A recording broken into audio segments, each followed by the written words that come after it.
Did you know that poultry is the nation's third largest agricultural crop? A $3 billion business? Yes, chickens are raised in every county of the United States, mostly for egg production. Breeders have achieved great results in boosting the egg output of the average hen. Today's hen averages 154 eggs per year, and some birds produce over 300 annually. But with this emphasis on egg production, poultry meat has been more or less a byproduct of the industry. Relatively few poultrymen took steps to develop better meat-type chickens. During World War II, the industry reaped new gains with the shortage of red meat. Growers were pressed to supply the demand for top-quality chickens suitable for roasting oven or frying pan. Say, that makes me hungry. At the end of the war, poultry leaders were convinced that the industry would have difficulty maintaining its wartime gains. As one solution, the A&P food stores, the nation's largest poultry retailers, offered to sponsor a contest for the development of superior meat-type chickens. A national committee was full of the program, The Chicken of Tomorrow, a broad-breasted bird with bigger drumsticks, plumper thighs, and layers of white meat like the wax model on the right. The committee made plans for a series of state and regional Chicken of Tomorrow contests, to end with a national contest in June 1948. A&P offered $10,000 in cash prizes, $5,000 for the national champion. State committees were organized by H.L. Schrader of the U.S. Department of Agriculture, and farmers and breeders all over the United States were invited to participate in state contests. 2 scorecards, each with a value of 100 points, were adopted by the committee. One scorecard was designed for dressed chickens, in which major emphasis was placed on conformation, including factors affecting edible meat yield. The other scorecard was for live chickens, with special emphasis on the economy of production. Hundreds of poultry raisers competed in 31 state contests held in 1946. And still more took part in the 1947 contests held in 39 states. Following the state contests in 1947, 5 regional Chicken of Tomorrow contests were conducted. 25 regional winners and others who ranked high in state contests qualified for the national contest. After considering offers from several state Chicken of Tomorrow committees, the National Committee selected the Delaware Agricultural Experiment Station in Georgetown, Delaware, for the raising site.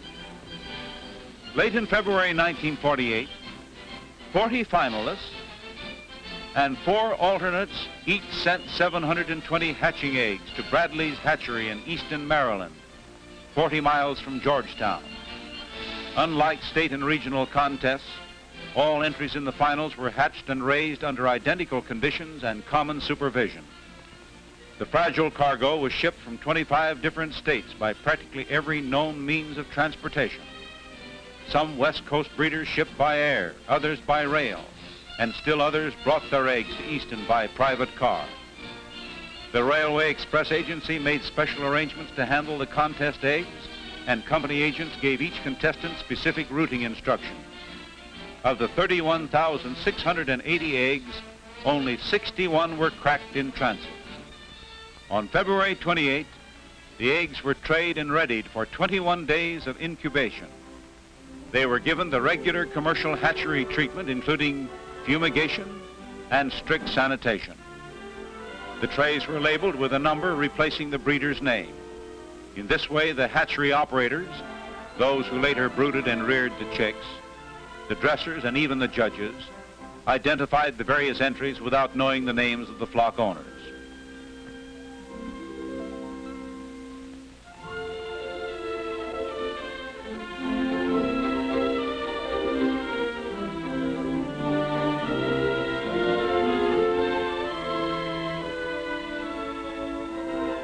Once inside the incubators, the trays were automatically turned every 3 or 4 hours, the usual precaution to prevent the embryo from adhering to the shell.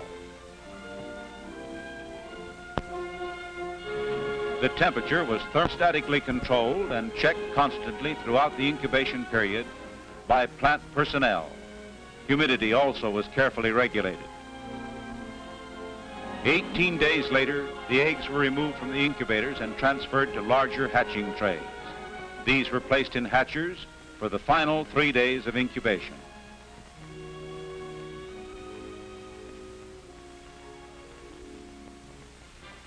What goes on inside an egg during incubation? Well, after a week, the eye shows up clearly in the embryo as the first external organ to develop. Gestation is much further advanced at 10 days. The chick's outline is more pronounced as other organs begin to form. At 14 days, you can see the shape of the chick. The contents of the egg provide nourishment during the incubation period.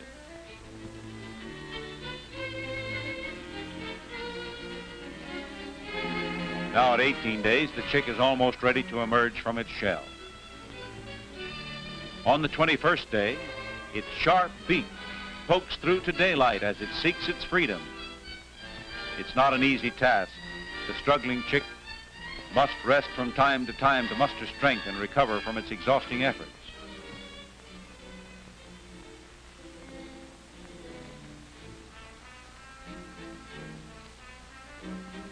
Finally, with the parts of the shell held together only by shreds of the lining, the chick makes one more super effort and shakes free into a new world.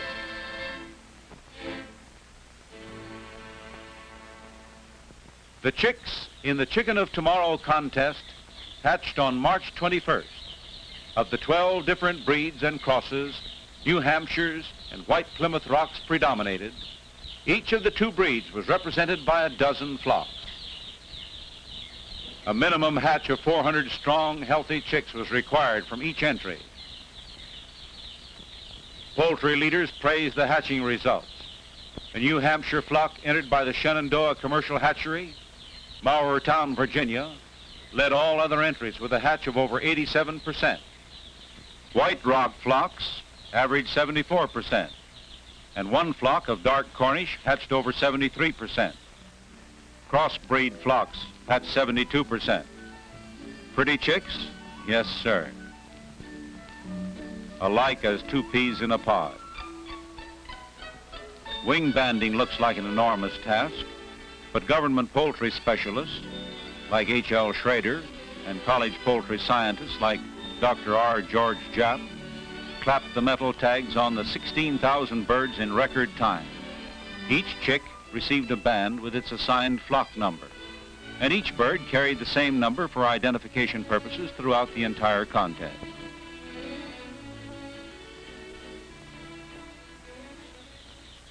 The chicks were placed in boxes for shipment to the experiment station in Georgetown, there to begin a 12-week growing period under the supervision of officials of the Delaware Agricultural Experiment Station.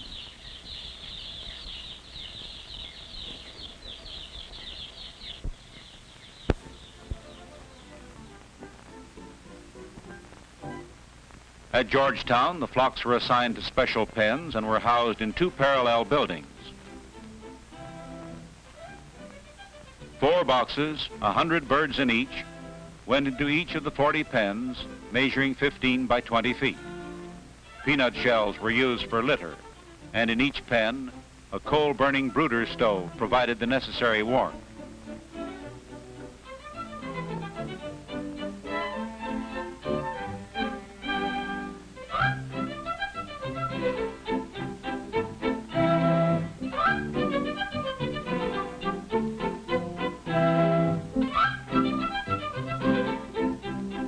The day-old chicks soon solved the mysteries of feeding troughs and water jugs. The first 2 weeks, each pen had 4 chick feeders 3 feet long and 4 one-gallon water jugs. Later, these were replaced by 5 larger feeders with adjustable supports and the jugs removed in favor of automatic fountains. Adequate quarters, warmth, clean, dry litter, ample food and water. That's what the chicks thrive on. And these chicks had the very best in care and sanitation.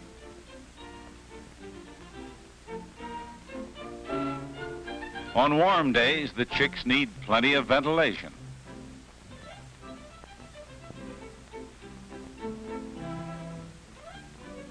Professor Carl Seeger, superintendent of the experimental station, inspected the contest pens and kept daily records on vital statistics. At 6 weeks, the flocks showed rapid growth. Cockerels sprouted combs and feathering was well advanced. The feed was a special mash formula prepared by the American Feed Manufacturers Association. It conformed to usual commercial standards containing a minimum of 20% protein, 3.5% fat, and a maximum of 7% fiber. No whole grain or pellets were used. Feed was kept before the birds at all times. It was weighed and records kept on each flock's consumption. This ranged from a high of 4,479 pounds in one pen to a low of 3,775 pounds. There was no lapse in the attention given to the birds, and at the close of the growing period of 12 weeks and 2 days, the chicks were ready for shipment to the processing plant. Mortality for the entire period was under 7%. Remarkable considering the epidemic of poultry diseases that swept through the 40 flocks. Newcastle coccidiosis and infectious bronchitis took the greatest toll. Professor Seeger estimated that Newcastle alone set the birds back 2 weeks. Shenandoah Commercial Hatchery, whose New Hampshires had the best hatchability record, also had the least mortality, losing only 1.5% of the flock.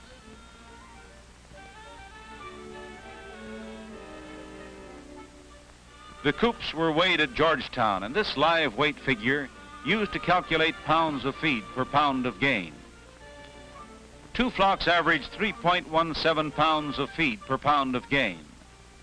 California Cornish New Hampshires entered by the Van Tress Hatchery of Marysville, California, were tops in live weight, averaging 3.57 pounds, and some weighed close to 5 pounds. On arrival at the Bird's Eye Snyder plant in Pocomoke City, Maryland, the chickens were placed in feed batteries to be watered and fed for 3 days before dressing.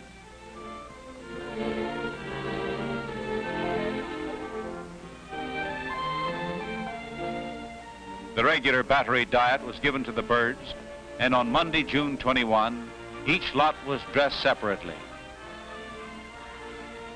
cooled and ready for judging. Every 6th bird selected as a judge's sample and rated for meat characteristics. Uniformity of size, pin feathers, skin texture, conformation, and other factors affecting edible meat yield. 12 birds from each of the samples were packed for display purposes.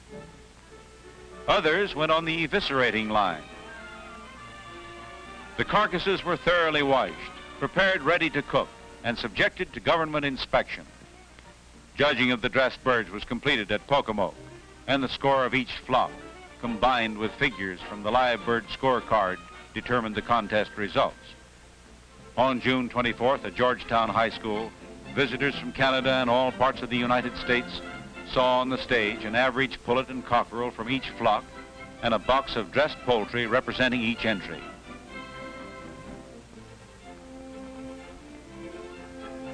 In the prize money, dressed White Rocks representing Mrs. H.W. Linhart of Chillicothe, Missouri, had the best skin texture, the least dark meat, and the best covering of fat. New Hampshires, entered by Schenck Hatchery, Harrisonburg, Virginia, showed the best feathering, and White Rocks from the Shalbina Hatchery, Shalbina, Missouri, were tops in uniformity of size. Clyde Cleveland of Blodgett, Oregon, scored first in uniformity of type and color with his New Hampshires. As a supplementary attraction to the program, the Delmarva Chicken of Tomorrow Queen, Nancy McGee of Berlin, Maryland. She and her attendants rode in a mammoth parade in Georgetown, sponsored by the Delmarva broiler industry. Everyone joining in the festival spirit. And who wouldn't? The Van Tress brothers, Charles and Kenneth, had a double reason to celebrate.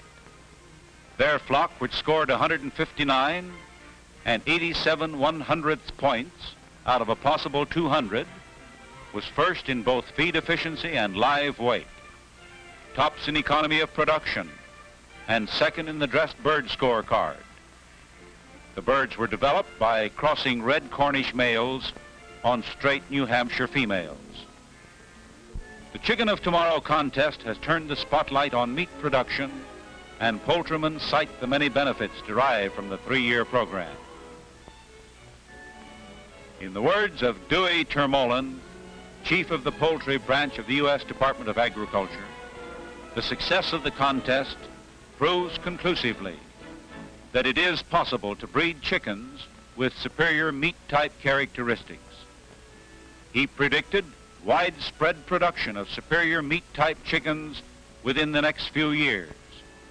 The National Committee was so enthused with the results that it requested the A&P to sponsor another 3-year program. The committee has drafted plans for state contests to be held in 1949 and 1950. A series of regional contests also in 1950, and another national contest in 1951. Today, a California Cornish New Hampshire leads the field. What will tomorrow's meat-type champion be? The 1951 Chicken of Tomorrow contest will provide the answer. Even today, housewives are enjoying improved meat-type chickens. They sure make wonderful eating. Yes, sir. Make mine chicken. Chicken of tomorrow, that is.